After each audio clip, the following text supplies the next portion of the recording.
আসসালামু আলাইকুম। নির্যাতিত মোটর শ্রমিক একতাঐক্য সমগ্র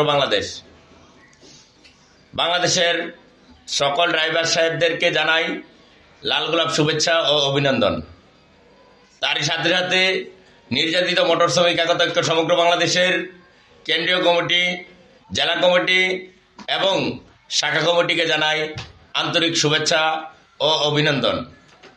আগামীকাল থেকে শুরু হচ্ছে আমাদের নতুন অধ্যায় 2026 সাল। এই 2026 সালে আমরা আরও ভালো কিছু করে দেখাতে চাই।